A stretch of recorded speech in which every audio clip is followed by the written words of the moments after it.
बधाइयों के बीच में जोर से बधाई बज रही है। और लेकिन नंद बाबा उस उत्सव में इतने मगन हो गए कि बधाई देना भूल गए। क्या राजा इतने मगन हुए कि कंस का कर देना भूल गए।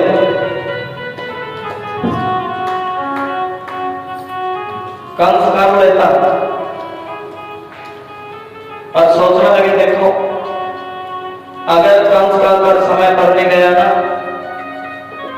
तो पता नहीं कौन सा बकेड़ा खड़ा करे। कौन थे कंस? और बोलिए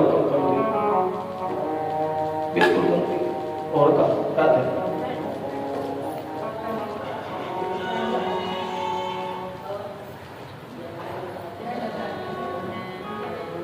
और पता नहीं कौन सा बकेड़ा खड़ा करते कंस। और कर देने के लिए मथुरा पहुंचे। नंद बाबा मिले। कौन मिले जी? वासुदेव। नंद बाबा वासुदेव। नंद बाबा वासुदेव से कहने लगे सुनो वासुदेव ध्यान लगा करके श्रवण कर। कान कथा में होने चाहिए। बोलते श्रीमद् भागवत महापुराण की। कहने लगे सुनो वासुदेव अरे तुम्हारे 6 बच्चों को, कितने बच्चों को जी? तुम्हारे पास बड़ा दुख है ना। और तुम्हारे 6 बच्चों को कंस ने पकड़ पकड़ करके मार दिया। कितने बच्चों को जी? 6 बच्चों को। क्या बात है। और 7वें में शेष अवतार बलराम भगवान है। बोले बलराम भगवान की आपने कथा में रखने। और मैंने सुना है कि अच्छा कौन किसको बदला रहे हैं जवाब तुम कथा में बैठो। किस और किसकी बात चल रही है आपस में चर्चा। नंद बाबा वासुदेव से कह रहे थोड़ा ध्यान लगा करके श्रवण करें पूछ रहे। और 8वें में तो तुम्हारे घर एक कन्या आई थी। कौन आई थी जी? एक कन्या।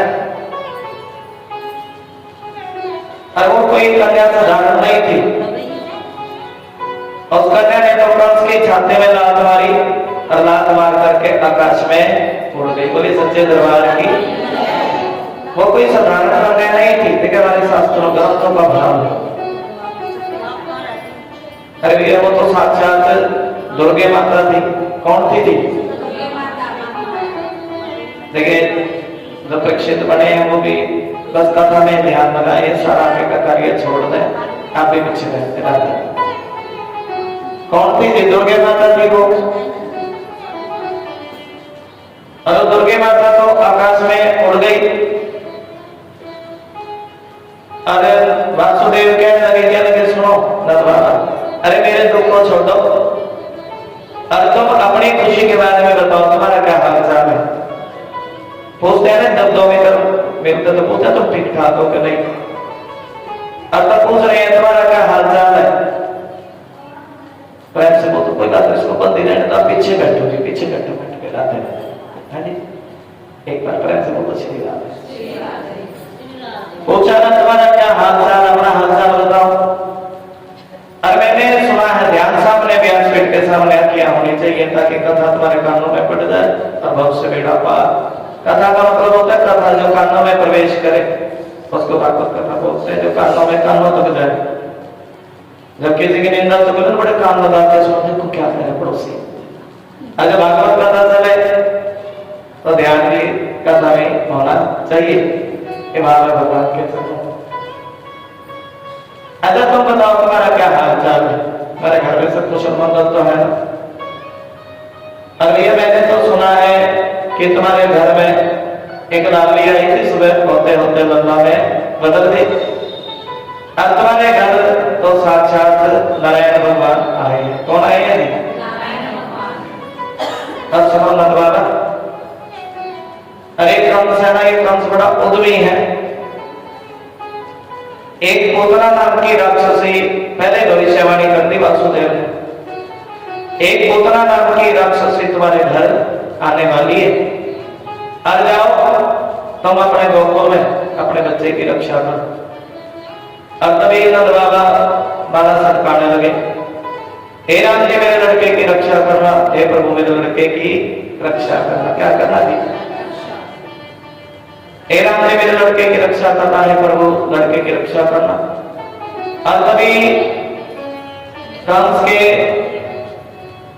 पहलवान कहने लगे, कंस के संगति राक्षसों की चांड मुष्टुक। सुनो कंस, अरे हमने सुना है कि तुम्हारे काल में कहीं जन्म ले लिया है और तुम बहुत बड़े पहलवान हो ना, बहुत बड़े राक्षस हो।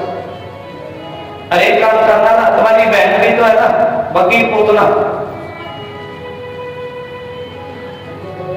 और अपनी बहन पूतना को बुला दो। किसको बुला दो जी? अपनी बहन पूतना को बुलाओ। और कौन क्या मैंने ठीक कह रहे हो तुम? मैं अपनी बहन को बुलाऊंगा और पूतना का तो काम ही है छोटे छोटे बच्चों का रक्त पीना। क्या पीना जी? छोटे छोटे बच्चों को मारना, छोटे छोटे बच्चों का रक्त पीना। और अपनी बहन को बुलाया पूतना को, क्या लगे? सुनो बहन, अरे तुम जाओ और कृष्ण को मेरे कातलों खत्म कर देना। और एक काम करना, ये जो तुम्हारा रूप है ना, अच्छा पूतना कौन थी? राक्षसी थी ना, अविद्या। देखिए ज्ञान से भाग्य बन जाता है, बात लोग कथा कहती है।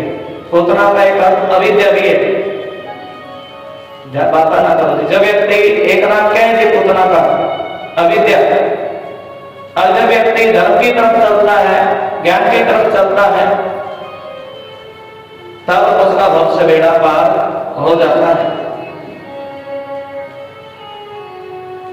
और तुम जाना ना कन्हैया का दर्शन करने के लिए गोकुल में जाना, और इस राक्षसी रूप में मत जाना। कंस कह रहे इस रूप में तुम्हें कौन घर में घुसने देगा? इस रूप में तुम्हें कौन घर में घुसने देगा?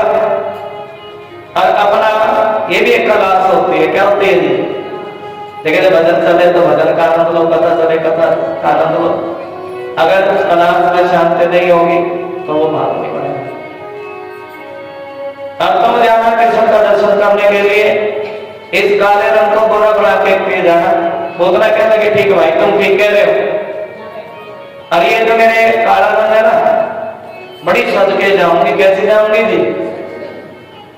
और ये जो बड़े बड़े दांत हैं, दांतों को भी कटवा करके छोटा करवा के जाऊंगी। और कैसे जाऊंगी? और देखिए सुखदेव भगवान के लिए सुनो परीक्षित, आज पूतना ऐसी सुंदरी बनी। कैसी सुंदरी बनी? ऐसी सुंदरी बनी। और जब गोकुल में गई तब सभी कहने लगे देखो ऐसा लगता है कि भगवान की पत्नी खुद मिलने के लिए आई है, ये कोई बैकुंठ से लक्ष्मी आई है।